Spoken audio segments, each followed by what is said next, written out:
अस्सलाम वालेकुम। आज हम बनाएंगे मटन रान स्टीम रोस्ट, साथ में बनाएंगे नहायत ही लजीज खुशबूदार पुलाव की रेसिपी। दोनों को हम अलग-अलग बनाएंगे और इस तरह से हम साथ में इन दोनों को सर्व कर लेंगे। आप यकीन करें, इन दोनों का जो कॉम्बिनेशन है वो बहुत ही टेस्टी और बहुत ही लाजवाब है। अगर आप आने वाली ईद पर इस तरह से बनाकर दावत में मेहमानों को सर्व करेंगे तो आपके मेहमान आपकी इस रेसिपी की बहुत ही तारीफ़ करेंगे। बहुत टेस्टी, बहुत ही शानदार सा ये बनकर तैयार होगा। तो चलिए इसको बनाना शुरू करते हैं। सबसे पहले हम यहाँ पर रान को रेडी कर लेंगे। तो यहाँ पर बकरे की रान है, इसका वज़न है 2 किलो। सबसे पहले हमने इसको अच्छे से धो लिया है। अब इसके ऊपर हमने इस तरह से छुरी से गहरे कट्स लगा लेने हैं, ताकि जब हम इसकी मैरिनेशन करें तो मसालों का फ्लेवर अंदर तक चला जाए। और जो इसकी साइड पर हड्डी है, इसका जो जोड़ है, इसको भी आपने थोड़ा सा काट लेना है ताकि स्टीम करने में आसानी हो। एक साइड से कट्स लगा लेने के बाद हम इसकी दूसरी साइड से भी इसी तरह से कट्स लगा लेंगे। इसके बाद हमने इसको फ्राई करना है। तो कढ़ाई में ऑयल को हम अच्छे से गर्म कर लेंगे। इसके बाद हम इस तरह से रान को ऑयल में डाल देंगे और एक साइड से हम अच्छा सा कलर आने तक इसको फ्राई कर लेंगे। बकरे की रान को 4 से 5 मिनट लगे हैं। एक साइड से हमने हल्का सा इसको फ्राई कर लिया है। इसके बाद हम इसकी साइड को चेंज कर देंगे और दूसरी साइड से भी इसी तरह से हम इसको फ्राई कर लेंगे। 2 से 3 बार हमने इसकी साइड को चेंज करते हुए दोनों साइड से हमने इसको अच्छे से फ्राई कर लेना है। और इस तरह से हम इसके ऊपर ऑयल डालेंगे और देखें ज़बरदस्त सा कलर आना स्टार्ट हो गया है। दोनों साइड से हमने इसी तरह से अच्छा सा कलर आने तक इसको फ्राई कर लेना है। तो देखें ज़बरदस्ती हमारी जो रान है वो फ्राई हो गई है, पहले से इसका कलर भी डार्क हो गया है। अब इसको हमने साइड पर ठंडा होने के लिए रख देना है। इसके लिए हम ज़बरदस्ती मैरिनेशन तैयार कर लेंगे। तो मैरिनेशन बनाने के लिए 1 कप मैंने दही ली है। अब इसके अंदर 2 चम्मच डाल देंगे कुटी हुई लाल मिर्च। ये डालने के बाद पिसी हुई लाल मिर्च डाल देंगे। हम 2 किलो गोश्त के हिसाब से, रान के हिसाब से इसके अंदर मसाले शामिल कर रहे हैं। अब ये डालने के बाद 2 चम्मच इसके अंदर डाल देंगे नमक टेस्ट के हिसाब से। ये डालने के बाद 1 चम्मच डाल देंगे हल्दी पाउडर। इसके साथ ही 2 चम्मच डाल देंगे धनिया पाउडर। ये डालने के बाद 1 चम्मच डाल देंगे पिसा हुआ गरम मसाला। इससे बहुत ही अच्छा सा फ्लेवर और खुशबू आएगी। इसके बाद 2 चम्मच डाल देंगे फ्रेश लहसुन अदरक का पेस्ट, 2 से 3 लेमन का रस। इससे बहुत ही अच्छा सा टेस्ट आएगा। अब ये डालने के बाद हमने इसको इस तरीके से मिक्स कर लेना है। इसके बाद हम हैंड विस्क से इसको अच्छे से मिक्स कर लेंगे, इस तरह से मिला देंगे। अगर आपको ये मिक्सचर गाढ़ा लगे तो इसके अंदर थोड़ी सी दही या फिर पानी आप शामिल कर सकती हैं, लेकिन आपने ये मिक्सचर थोड़ा सा गाढ़ा ही रखना है रान को लगाने के लिए। तो देखें ज़बरदस्त सा हमारा ये मिक्सचर तैयार है। अब बकरे की रान जो हमने फ्राई की थी वो अच्छे से ठंडी हो गई है। जब ये ठंडी हो जाएगी तभी आपने इसकी मैरिनेशन करनी है। गर्म होगी तो आपने इसको मैरिनेट नहीं करना। तो इस तरह से देखिए हमने ये तमाम जो मिक्सचर बनाया था वो इस तरह से एक साइड पर लगा देंगे, तकरीबन 4 से 5 चम्मच, और अच्छे से कट्स के अंदर। और हमने पूरे रान पर अच्छे से ये मैरिनेशन लगा देनी है, मिक्सचर लगा देना है। अब इसकी साइड चेंज करके दूसरी साइड से भी इसी तरह से हमने ये मिक्सचर अच्छे से लगा देना है। तो देखें ज़बरदस्ती हमारे ये रान के ऊपर हमने मिक्सचर लगा लिया है। इसको हम अब 4 घंटे के लिए रेस्ट के लिए रख देंगे। 4 घंटे के बाद हम रान को रख देंगे फॉइल पेपर के अंदर इस तरीके से। और इस तरह से रखने के बाद इसको हमने अच्छे से क्लोज़ कर देना है चारों तरफ से।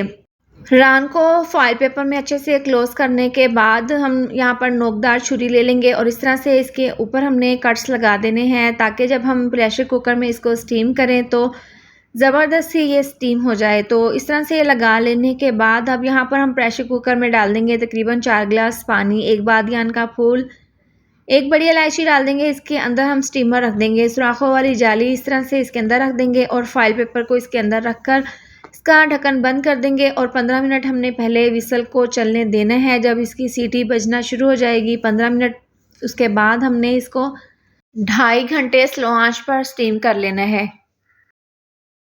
बकरे की रान को स्टीम होते हुए 2 घंटे हो गए हैं। अब हम यहाँ पर चावल तैयार कर लेंगे। सबसे पहले कढ़ाई में डाल देंगे 1 कप ऑयल और इसको अच्छे से गर्म कर लेंगे। ऑयल जब गर्म हो जाएगा तो 1 अदद प्याज डालकर हल्का सा हमने ऑयल में इसको फ्राई कर लेना है। अब यहाँ पर खड़े मसाले डाल देंगे, 1 तेज़पात का पत्ता, 1 टुकड़ा दालचीनी का, 2 छोटी इलायची, 2 बड़ी इलायची, 1 बादियान का फूल, 1 चम्मच साबुत ज़ीरा, 5 से 6 अदद लौंग और 5 से 6 अदद साबुत काली मिर्च। ये डालने के बाद हमने प्याज के साथ खड़े मसालों को अच्छे से मिक्स कर लेना है। जब अच्छे से खुशबू आने लगेगी तो हम इसके अंदर टमाटर शामिल कर देंगे। 2 अदद ये टमाटर हैं, बारीक काट कर इस तरह से डाल देंगे और खड़े मसाले और प्याज के साथ हमने टमाटरों को हल्का सा इस तरह से मिक्स करते हुए इसके बाद हमने इसको कवर कर देना है और इसको हमने कवर करके 2 मिनट के लिए पका लेना है। देखिए टमाटर यहाँ पर हल्के से सॉफ्ट हो गए हैं। इस तरीके से हम हल्का सा इनको मैश कर लेंगे। इस पॉइंट पर हम इसके अंदर डाल देंगे 2 चम्मच फ्रेश लहसुन अदरक का पेस्ट। ये शामिल करने के बाद हम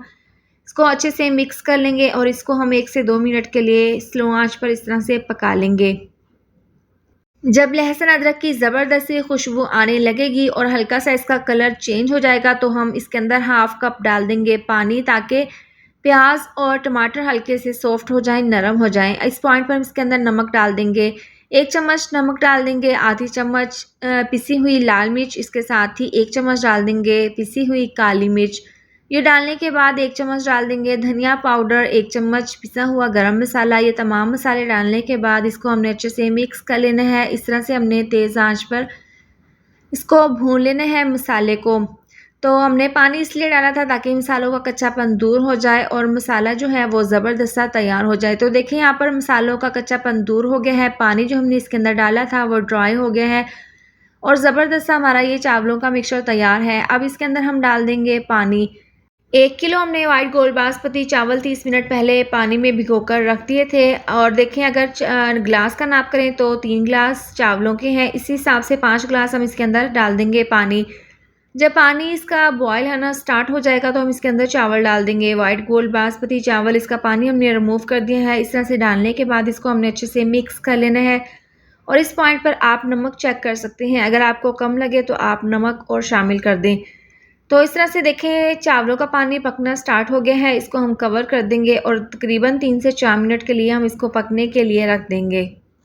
थोड़ी देर के बाद ढक्कन खोलकर हम चेक कर लेते हैं। अभी इसके अंदर पानी थोड़ा सा बाकी है तो हम हल्के हाथों से इसको मिक्स करेंगे और इसको हम दोबारा से कवर कर देंगे। अब देखें इसके अंदर पानी बिल्कुल भी नहीं है। हल्के हाथों से हमने इस तरह से इसको मिक्स कर लेना है। अब इसको हमने दम लगा देना है।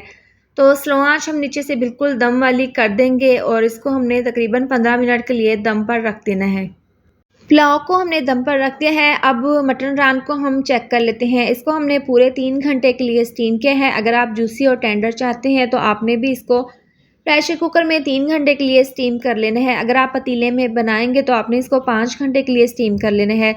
अब हमने पुलाव को 15 मिनट के लिए दम पर रखा था। अब हल्के हाथों से इस तरह से इसको चेक कर लेते हैं। आप इसकी लेंथ चेक करें, कितने खिले खिले से ये चावल जो हैं वो बनकर तैयार हुए हैं। इस तरह से दोनों चीज़ें अब रेडी हैं और साथ में इस तरह से आपने इसको सर्व कर देना है। इन दोनों का जो कॉम्बिनेशन है वो बहुत ही टेस्टी, बहुत ही शानदार है। आपने आने वाली ईद पर इस तरह से इस रेसिपी को ज़रूर ट्राई करना है। और यहाँ पर मैं आपको तोड़कर दिखा देती हूँ, बहुत ही जूसी, बहुत ही टेंडर। देखें हड्डी भी इसके अंदर से आसानी से निकल गई है। ये बहुत ही गला हुआ, बहुत ही ज़बरदस्त सी ये नान बनकर तैयार हुई है। तो आपने इस मज़ेदार सी रेसिपी को एक बार ज़रूर ट्राई करना है। वीडियो अच्छी लगे तो लाइक और शेयर कर दें। अगर आप मेरे चैनल पर न्यू हैं तो चैनल को सब्सक्राइब भी ज़रूर कर दें। मिलते हैं नेक्स्ट वीडियो में। अपना बहुत सारा ख्याल रखें। अल्लाह हाफिज़।